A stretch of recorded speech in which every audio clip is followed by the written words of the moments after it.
Bonjour à tous. Alexandre Benalla, qui est chargé de mission auprès du chef de cabinet de la présidence de la République, a demandé l'autorisation d'observer les opérations de maintien de l'ordre prévues pour le 1er mai. Cette autorisation lui a été donnée, puisqu'il agissait dans le cadre de l'un de ses jours de congé et qu'il ne devait avoir qu'un rôle d'observateur.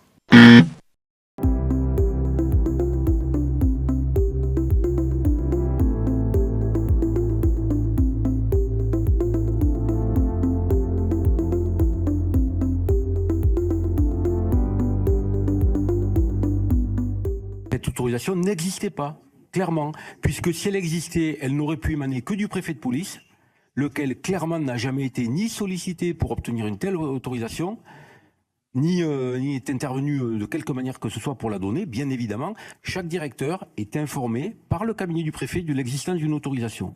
Il va de soi qu'un directeur n'a pas la compétence, n'a pas la possibilité d'accorder une telle autorisation. Donc pour être très clair, je répète de manière formelle, Monsieur Alexandre Benalla ne bénéficiait d'aucune autorisation de la préfecture de police pour être sur cette manifestation. Il a largement outrepassé cette autorisation et, comme une vidéo l'a montré, est intervenu physiquement pour participer aux opérations de maintien de l'ordre. Sa hiérarchie n'a eu connaissance des faits qu'a posteriori.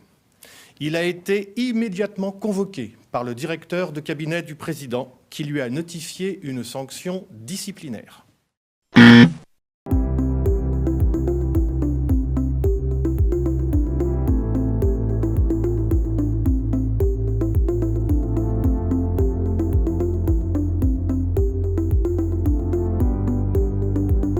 Il a été mis à pied pendant 15 jours avec suspension de salaire.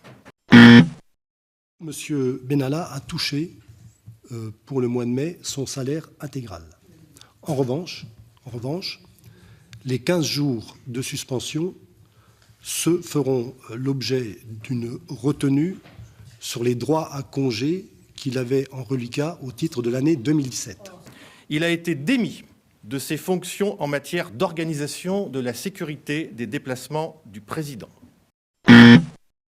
Vous avez donc dans cette lettre déclaré que si entre le 1er mai et le 18 juillet, M. Benalla a bien participé à des réunions relatives à l'organisation des déplacements présidentiels, cela ne fut pas le cas sur la période allant du 1er au 18 mai.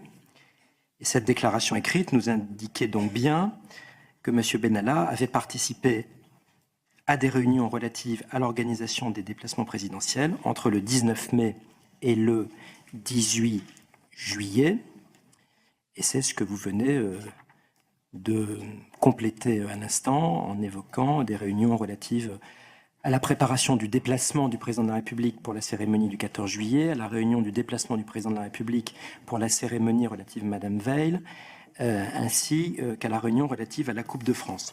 Et le président de la République, c'est aussi ce qu'il nous a dit hier quand il nous a réunis. Depuis le premier jour, c'est la police et la gendarmerie qui assurent la sécurité du président de la République. La police et la gendarmerie. C'est pas le cas d'Alexandre Benalla. Mais ce n'est pas lui qui est en charge de la sécurité du président de la République.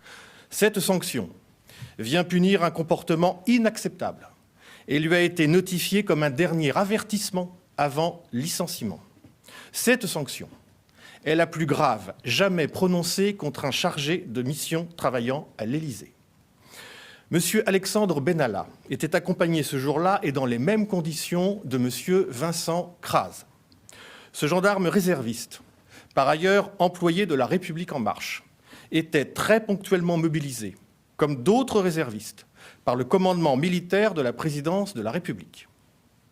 Ayant outrepassé son autorisation de la même manière qu'Alexandre Benalla, il a été sanctionné, comme lui, par une mise à pied de 15 jours avec suspension de salaire.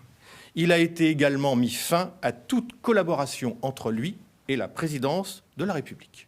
Je vous remercie de votre attention.